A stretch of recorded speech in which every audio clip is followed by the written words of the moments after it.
Deputy CM Brijesh पाठक पहुंचे लखीमपुर, मतदाता गहन पुनरीक्षण अभियान को लेकर की समीक्षा बैठक। उप मुख्यमंत्री ने अखिलेश यादव पर बोला हमला। लखीमपुर खीरी। भारतीय जनता पार्टी के कार्यालय पर पहुंचे यूपी के उप मुख्यमंत्री ब्रिजेश पाठक ने मतदाता गहन पुनरीक्षण अभियान (SIR) की समीक्षा बैठक में मुख्य अतिथि के रूप में शामिल हुए थे।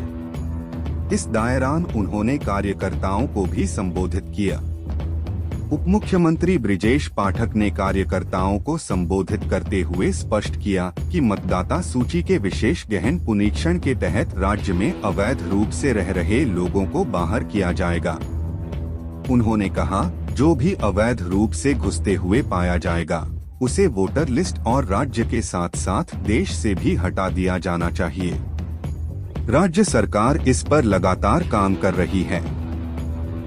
विपक्षी राजनीतिक पार्टियों की शिकायतों पर बोलते हुए पाठक ने बिहार का उदाहरण दिया, जहां SIR प्रक्रिया के तहत 65 लाख गलत नामों को मतदाता सूची से हटाया गया था और किसी भी दल ने गलत तरीके से नाम हटाने की शिकायत नहीं की।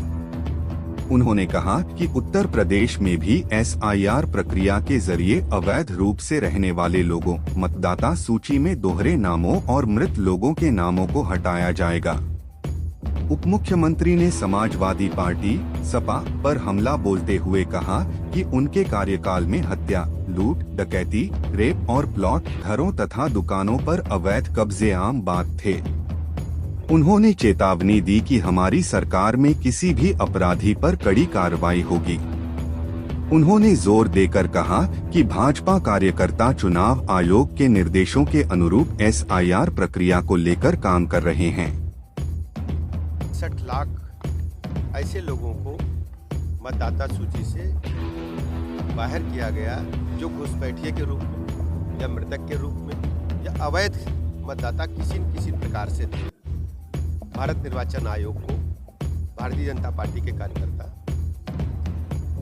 BLOs की माध्यम से मदद करके ऐसे सभी अवैध प्रवासियों जो घुसपैठ करके आए हैं या मृतक हैं या नाबालिग के रूप में नाम दर्ज करा लिए हैं,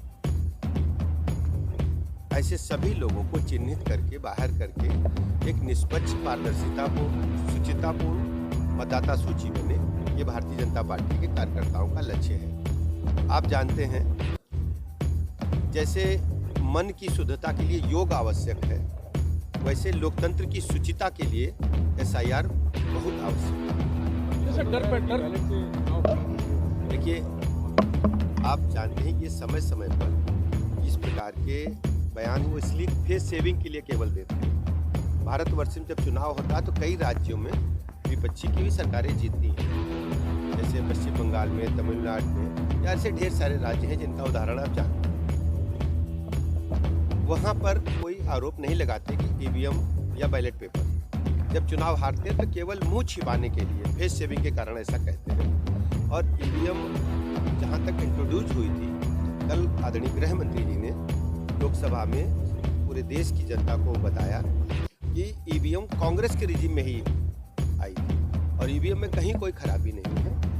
भारत निर्वाचन आयोग ने समय समय पर जनता के समक्ष उसके प्रदर्शन के लिए भी रखा है, कई बार इस पर चर्चा हो चुकी है। क्या डिटेंशन सेंटर जो है, क्या जिलों में भी बनाए जाएंगे? अवश्य, अगर कोई घुसपैठिया हो तो बताओ, उसको अलग करके और उसको व्यवस्थित ढंग से जहां कानून के तहत होना चाहिए कानूनी कार्रवाई करके उनको भेजा जाएगा।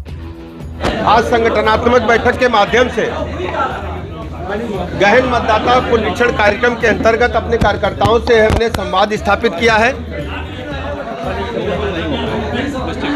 एक एक घटना प्रपत्र फार्म जो BLOs के माध्यम से आम मतदाताओं को मिले हैं, उनको भरवा करके तत्काल जमा करें और जब मतदाता सूची का प्रारूप प्रकाशित हो, उस मतदाता सूची को गहनता से पड़ताल करके ऐसे सभी लोगों का नाम जो घुसपैठिए के रूप में अपना नाम दर्ज करा लिए हैं या मृतक हैं, उनके नाम अभी दर्ज हैं, या नाबालिग हैं, नाम दर्ज हैं, कुल मिलाकर के जो अवैध मतदाता हैं उनके नामों को चिन्हित करके BLOs के माध्यम से भारत निर्वाचन आयोग के निर्देशों के मुताबिक उनको डिलीट कराएं और जो 18 साल के युवा हो गए हैं या स्थानांतरित होकर के आए हैं किसी अन्य स्थान से, ऐसे सभी मतदाताओं का नाम जो मतदाता सूची में मतदान की अहर्ता रखते हैं, सभी का दर्ज कराने के लिए हम सब कार्यकर्ता काम करें। इस संबंध में विस्तृत चर्चा हुई है। एसआईआर का बहाना है कि आपका बंगाल का निशाना है। देखिए, आप जानते हैं कि बंगाल में भी एसआईआर हो रहा है और एसआईआर कोई पहली बार नहीं हो। आप सब जर्नलिस्ट हैं। इस देश में आज़ादी के बाद कई बार गहन मतदाता पुनरीक्षण कार्यक्रम हो चुका है। ये पहली बार होला विपक्षी दल इसलिए मचा रहे हैं कि बिहार में आरजेडी के जंगल राज को बिहार की जनता ने नकार दिया है। एनडीए की बीजेपी की सरकार प्रचंड बहुमत के साथ 20 वर्ष के शासन के उपरांत फिर बनी है और समाजवादी पार्टी सहित जो इंडी गठबंधन के लोग, उनके पेट में दर्द हो रहा है कि उत्तर प्रदेश में भी समाजवादी पार्टी के गुंडा राज को उत्तर प्रदेश के लोग कभी स्वीकार नहीं करेंगे। ममता बनर्जी कह रही है कि इस बार मोदी जी को राजभोग खिला के भेजेंगे। जी, ममता बनर्जी कह रही है कि इस बार देखिए, आप जानते हैं ममता बनर्जी जी की दुकान इस बार उजड़ चुकी है और जिस ढंग से उन्होंने घुसपैठियों के माध्यम से चुनाव जीतने का मंसूबा पाल रखा था, वो पूरी तरह से धूल धूसरित हो चुका है और पश्चिम बंगाल में भारतीय जनता पार्टी की प्रचंड बहुमत की सरकार बनेगी। मंत्री जी, उत्तर प्रदेश का सबसे बड़ा जिला लखीमपुर खीरी है। आज तक हृदय रोग विशेषज्ञ यहाँ नहीं पहुंचा है। मंत्री बाद में जो मस्जिद, बाबरी मस्जिद बनाई जा रही है, बनाने की हुमायूं कबीर ने बात की है और चंदा यहाँ से भी जा रहा है। आप जानते हैं जो पश्चिम बंगाल में मस्जिद बनाने का काम चल रहा है, वो 26 में जब चुनाव होगा पश्चिम बंगाल की जनता उसे ढहा देगी। उत्तर प्रदेश का सबसे बड़ा जिला है। फैसला क्या है कि उसके खिलाफ अखिलेश यादव, प्रियंका गांधी महाभियोग के लिए गई है, क्या कहना चाहिए? मंत्री जी, उत्तर प्रदेश का सबसे बड़ा जिला लखीमपुर खीरी है। आज तक हृदय रोग विशेषज्ञ नहीं पहुंचा है यहाँ पे।